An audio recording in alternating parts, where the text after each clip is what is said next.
শনিবার বেলা 2টো নাগাদ গঙ্গারামপুর মহকুমা শাসকের দপ্তরে মনোনয়নপত্র জমা দিলেন বামফ্রন্ট মনোনীত সিপিআইএম প্রার্থী গৌতম গোস্বামী।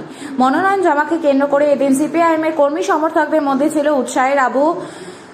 মনোনয়ন জমা দেওয়ার আগে বুনিয়াদপুর শহর জুড়ে শোভাযাত্রা করেন দলীয় নেতাকর্মীরা। ব্যান্ড পার্টি তালে তালে শহরের বিভিন্ন রাস্তা পরিক্রমা করে শোভাযাত্রা এগিয়ে চলে। লাল পতাকা ও স্লোগানে মুখর হয়ে ওঠে গোটা এলাকা। শোভাযাত্রায় উপস্থিত ছিলেন দলের স্থানীয় নেতৃত্ব এবং বিপুল সংখ্যক কর্মী সমর্থক। পরিক্রমা শেষে গঙ্গারামপুর মহকুমা শাসকের দপ্তরে পৌঁছে নির্দিষ্ট নিয়ম মেনে মনোনয়নপত্র জমা দেন প্রার্থী। মনোনয়ন জমা দেওয়ার পর গৌতম গোস্বামী জানান, সাধারণ মানুষের স্বার্থ রক্ষা এবং এলাকার উন্নয়নই তার মূল লক্ষ্য। আগামী নির্বাচনে মানুষের সমর্থন পাবেন বলেও তিনি আশাবাদী।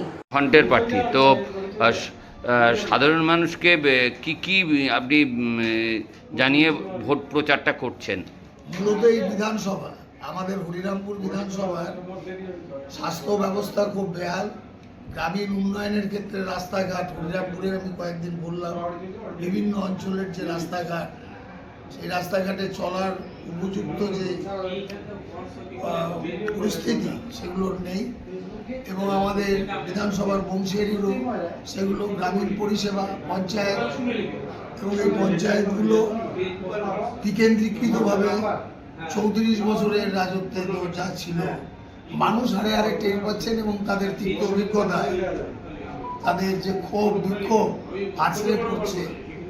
এবং স্বাস্থ্য, হরিরামপুর যে হেলথ সেন্টার এবং বুনিয়াদপুর, যে রুগীরা আসছে সেই রুগীরা অসহায় হয়ে রেফার হচ্ছে, মানে তার সেই রেফার হওয়ার পরে যে গঙ্গারামপুর যাবে বা বালুরঘাট যাবে, সেখানেও যে তার উপযুক্ত পরিকাঠামো, সুপার স্পেশালিটি লেখা এবং সুপার স্পেশালিটির ভেতরে ঢুকলে সেই রুগীদের জীবনের অনিশ্চয়তা বেড়ে যাচ্ছে। এই অবস্থা হচ্ছে, মানুষ চাচ্ছেন না, যার জন্য তারা এইটা শিক্ষা ক্ষেত্রে প্রাইভেট স্কুলের স্টুডেন্ট সংখ্যা কমছে প্রতিদিন, এবং সেই যা আছে তার যে সমস্ত পরিষেবা, সেই পরিষেবা থেকেও বঞ্চিত হচ্ছে। এতে প্রান্তিক মানুষ, গরিব মানুষ, তাদের পরিবারগুলোই কার্যত শিক্ষার সুযোগ থেকে দূরে চলে যাচ্ছে।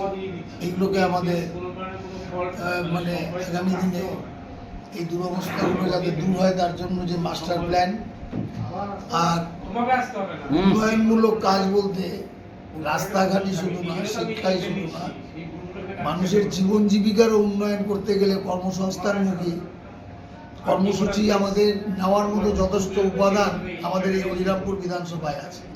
যেমন আমাদের এখানে 68 একরের বরঙ্গি, তৎকালীন মুখ্যমন্ত্রীকে আমরা বলার পরে তিনি একটা প্রজেক্ট করেছিলেন, সেখানে ফিশিকালচার, হর্টিকালচার বা আরও অন্যান্য কিছু প্রজেক্ট করার মধ্যে দিয়েও বেকার যুবক যুবতীদের অ্যাবজর্ব করা যেত, বহাল রাখা যেত। আজকে যে খালি হাত পাখিতে ঘুরছে, সেই অবস্থা তো অনেকটা দূর করা যেত। একই রকমভাবে হরিরামপুরেও আছে, সেগুলো সেইগুলোকে সংস্কার করে সেখানে নতুন প্রজেক্ট করা যায় কনসালটেন্সি দিয়ে। উপাদান আছে, সেটাকে কাজে না লাগিয়ে চাকরি দিব, অমুক করবো, তোলাবাজি করবো দিয়ে মানুষকে একটা হতাশার প্রত্যাশার মধ্যে নিয়ে যাওয়া হচ্ছে। কার্যত কাজের কাজ কিছুই হচ্ছে। এগুলোকে আমরা নির্বাচিত হতে পারলে আমাদেরকে এগুলোকে প্রায়োরিটি দিতে হবে।